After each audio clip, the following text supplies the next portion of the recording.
Yo, what's good, guys? It's your boy YouTube Truthy here. Coming back. It's been a while, guys. It's been a while since you guys heard my voice. I can't lie. Don't really do that many commentaries or anything like that. More or less just uploading my gameplay. But yeah, in this video, guys, I wanted to just bring you guys a little special treat. In this video, I want to explain to you guys how I get my high kill wins, what I'm going through, what's my mindset, and just all the basic things that anyone would like to know if they're getting high kill games. Alright. So first, what I'm going to speak about, guys, is I have my gameplay in the background just so I can refer to some examples of it, but mostly I'm just going to be speaking about 5 different things that I would recommend for people going to high kill games.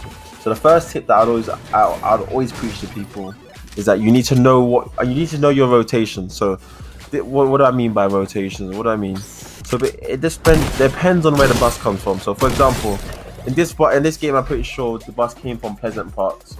So that means if I'm landing Tilted Towers, my rotation wants to be focused around the Loot Lake area, then go towards maybe Dusty.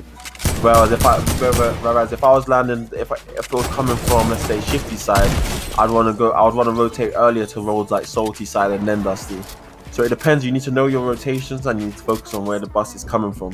That's literally that's probably the basic thing. Everyone pretty much should know that, but there's still a lot of people that don't know. But I don't know how to rotate depending on the bus, because that's where your rotation should come from. The rotations always come from depending on where the bus is going. That's the first key tip. It's kind of a basic tip, but I pretty much like rotations are it's a basic tip, but it's also one of the most important things you need to consider when going for high kill games. That's the first thing. Rotations are always key. Second tip is you need to understand your strengths and weaknesses as a player when it comes to these sort of games. So what do I mean by this? If you know that that aiming isn't your strongest point. So if you're someone like a creative warrior, you just know that you need to work on your aiming and your builder may be strong. You need to abuse that. That doesn't mean you overbuild, however. If you overbuild, you're gonna get punished for it, because all you're gonna do is waste your mats and you're gonna get into bad situations, and it's gonna take you too long to end fights. If it takes too long to end fights, this goes with tip 3, which is ensuring that you finish your fights as soon as possible and have short fights. If your fights will last for more than 1 to 2 minutes, then you're not doing it right. You're not going to get a high kill game. The reason for this is the longer your fights go on, the more chance you have of getting third partied. It might all be basic tips, but a lot of people don't consider this when they're actually in game. They're considering more about the 1v1 they're going through. It's better for you to just literally double key someone, die, than to spend 30 minutes trying to kill him just to kill him and then get third partied and die. So it's like, if you get third partied, as long as he's not a bad, horrible player, most likely you will die, because you're getting third partied. He's gonna come while you're not expecting it, especially if you're still fighting the person that's in front of you. So that's something you need to consider. If you guys can see in the background, you can see all my fights literally lasting 30 seconds, if that. That's because in my mindset, I know that I'm going for a high kill game. I know I need to end all these kills properly, as soon as possible. Literally, I'm not really scared to do anything, but yeah, that was the second and third tip combined. The fourth tip that I want to speak about, which is also it's a basic tip, but it's not. It's more of like an improvement tip on what you should work on if you really want to actually improve in the game and actually be able to get these high kill games. As you can see in that situation there, the most important thing in this game, the meta in season 8 has changed in comparison to season 4, season 5, season 3. If any of you guys played back then, in season 4, season 5, it's more about, oh, if you can outbuild someone, you're gonna win the fight. Now it's a lot more based on your focus should be your aiming and your editing. Editing and your aiming is literally the most key things when it comes to getting high kill games now. Before it wasn't as key because you can bail yourself out with building, but now missing that one headshot, that one shotgun shot it's a big deal, because now there's purple pumps, gold pumps that can do 100 body shots, one shot you for 200, hit you for 180. That's a big deal. So missing those sort of shots can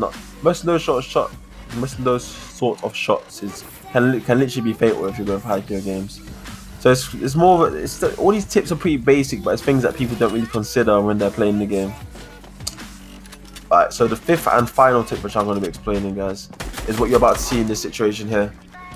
Watch this glitch, by the way. Epic, fix the game, please, because I would not have got hit by that if it was. I wouldn't have got hit by that trap if it wasn't a glitch trap. But yeah, But as you can see here, guys, once I get shot, I don't go into panic mode or anything. I don't think. I'm strategically boxing myself in. A lot of this, if you watch Cypher PK, he explains, he does this quite a lot, and he explains it. He's known as what, box master or whatever. But there's a difference. When you're boxing yourself in, you don't just box yourself in the high. You have to do edit shots. That's what I was saying before, which refers back to tip 3 and 4 about how editing your aiming is probably your best friends in this season. Being able to edit and aim is literally the most key thing now. That's literally what this meta is about. It's the reason why players like Symphony are changing sense to lowering their sense, make sure they can edit, make sure they can hit the shots once being edited. Because now it's really all about. It's really all aim based, guys. It's not really about building.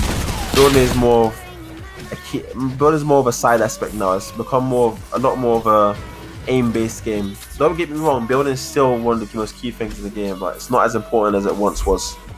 Now being able to hit your shots against the other person is a lot more important. Which why someone like Ninja, even though he stopped playing competitive and etc., but he's still being able to perform now simply because he can hit his shots. So now the 5th and final tip. No, I think I gave this tip. I'm gonna give one more tip as well.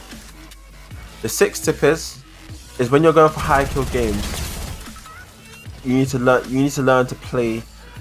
As I was saying before in the last tip, it kind of correlates. You need to learn the difference between what playing passive is and playing smart is. There's no point you W keying a losing fight. What I mean by that is if you have no health, for example, you have no health, you have no healables, and you're W keying someone when I'm risking a chance for you to take unnecessary damage. Plays like Tfue are smart when it comes to these situations, and why he's one of the best pub players. He has multiple videos of where he went our entire game with 25 kills, 20 multiple kills, without taking damage. That's the difference between an average player and one of the best players in the world. If you can go an entire game without taking damage, even if it is in pubs, it might not be the best players ever, but even if it is, if you can take no damage from gunfights, it means the way you're playing it is safe and you're doing the right things. That's what it means. Because I know there's times where I'm getting shot by nude for like 100, it's making me panic and stuff like that. If you're doing those kind of things, it means you need to watch over your gameplay and you're doing something wrong. I had to do the same thing. Even now I still have bad habits of doing that, just simply because I have an aggressive mindset. But the whole point of this is to be aggressive, but you also need to learn to play passive as well. Because that's literally the most important things that I can preach to people. W keying is good in a lot of situations and pubs, but there's some situations where you have to lose the ego and actually be able to play smart. As stupid as it may seem for certain players out here, especially if they're a certain level. If you're a certain level, you're just going to believe that, oh, it's pubs, so I can just drop them on. That is true to a certain extent. You can go into a pub and just with the mindset of I'm gonna W key everyone and shit on everyone, because it does happen. But the whole point is you want to be consistent. Consistency over flashy clips, etc. That's why a lot of people change their sense. But yeah, that's pretty much all the tips I want to give to you guys. It probably won't be the best video of me speaking. Obviously, I don't really do a lot of these commentaries, so I have to learn how to voice my opinions correctly. But yeah, if you guys did enjoy, just drop a like, comment, whatever. I'm gonna let this video play out just the end part of it. But yeah, so if there's anything you guys can tell me to improve on in the commentary, any videos you want to see about settings videos or how to improve your aim or anything in general, just drop it in the comments or message me on my Epic. You can add it YouTube Truthful. I'll accept most of the people that add me. You can play with me as well if you want. No problem. But yeah, apart from that, it's been the boy Truthy. Hope you guys enjoyed the rest of this video, and peace.